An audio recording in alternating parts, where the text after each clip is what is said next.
जय माई की भक्तों, हमारे पास ऐसे बहुत से कमेंट करके लोग पूछ रहे हैं कि गुरुजी, गुरु कैसा होना चाहिए, मुझे दीक्षा लेना है।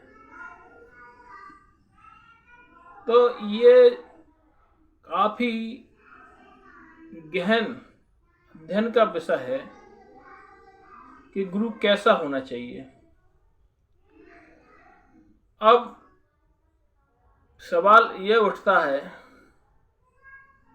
कि आप लोगों की सोच के अनुसार कोई कैसा गुरु मांगता है, कोई कैसा गुरु चुनता है, लेकिन कुछ दिखावे वाले गुरु होना चाहे गुरु मांगते हैं, दिखावा वाला गुरु जिसके पास बढ़िया जो है चांदी का सिंहासन लगा हो, उस पर गुरु जी विराजमान होते हों, उनके पास हजारों शिष्य हों और जो उनकी वाहवाही करते हों।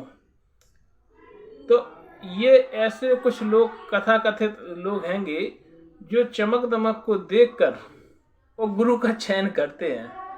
तो गुरु वो ये पूछते हैं हमसे कमेंट करके कि आप बताएं गुरु जी कैसा गुरु होना चाहिए। हमारा तो कहने का मतलब सीधा सरल एक ही उद्देश्य है कि गुरु ऐसा होना चाहिए जो आपकी हृदय की बात को समझ सके और दिखावा ना हो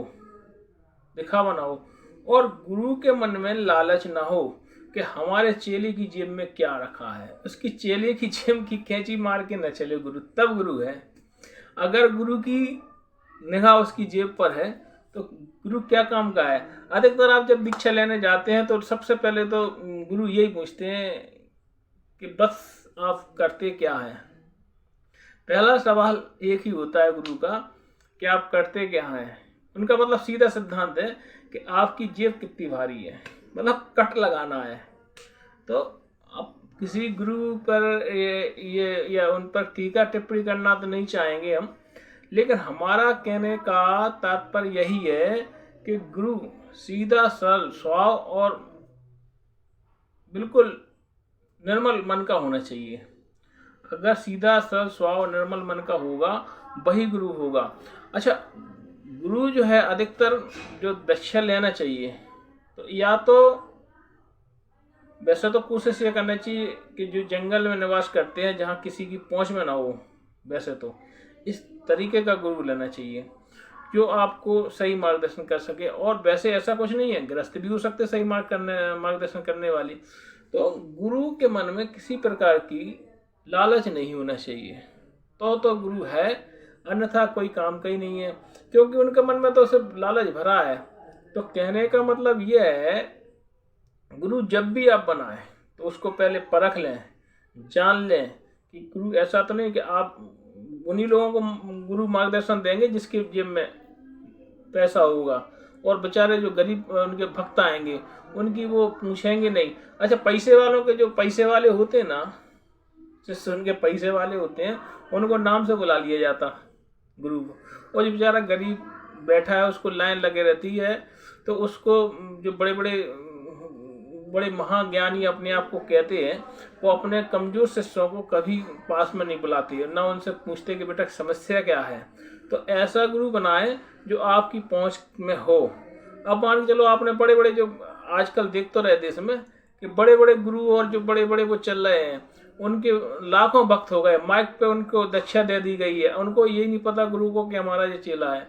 तो ऐसे गुरुओं की दीक्षा नहीं लेना चाहिए जो आपको पहचाना। हाँ, ऐसे में भी कुछ गुरु हैं जो आपको हजारों में भी पहचान जाएंगे कि ये हमारा शिष्य था, इसने हमारी दीक्षा ली थी, ये हमारा चेला है।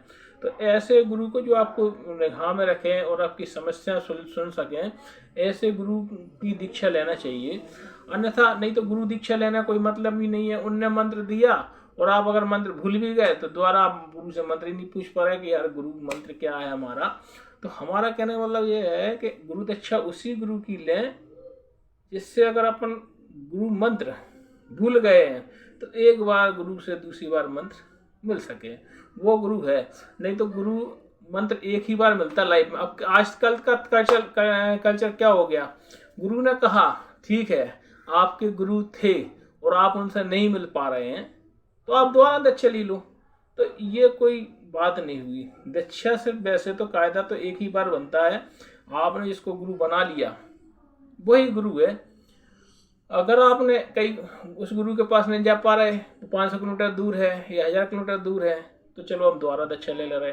तो गुरु की एक तो दो चीज़ें होना चाहिए, ना तो गुरु की शिष्य को कई बुराई सुनना चाहिए, जहाँ बुराई आपके गुरु की हो रही हो, जहाँ आप काट नहीं कर सकते उसका, तो वहाँ से उठ के चले जाइए। तो आपको ना तो गुरु की बुराई सुनना चाहिए, और गुरु आपसे दोबारा मिल सके, आपको मार्गदर्शन कर सके। कभी जैसे कोई समस्या है, आपको कोई आर्थिक समस्या है या कुछ समस्या है, तो वो आपको कोई मंत्र जाप बताएं, आपको इस रास्ते से जहाँ भटक रहे हो आपको निकालना सिखाएं। तो ऐसे गुरु की ही आवश्यकता होती है, ना कि आप जो आजकल जो बड़े पैसे वाले और जो बैठे हुए हैं बाबा, और जो दीक्षा दे रहे हैं माइकों पर, उनसे कभी आपकी दूसरी बार मुलाकात हो ही नहीं सकती। सिर्फ चेहरा से आपको पहचान हो गई। आपको तो पता है कि हमारे गुरु जी हैं, लेकिन उनको नहीं पता कि ये हमारे चेला हैं। तो ऐसी दीक्षा लेने से क्या फ़ायदा।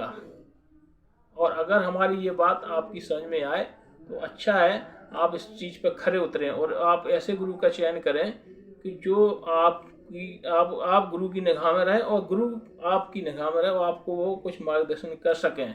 आपको अगर कोई मंत्र जाप करना है तो आपको कुछ बता सकें कि यहाँ पर गलती है या कुछ है।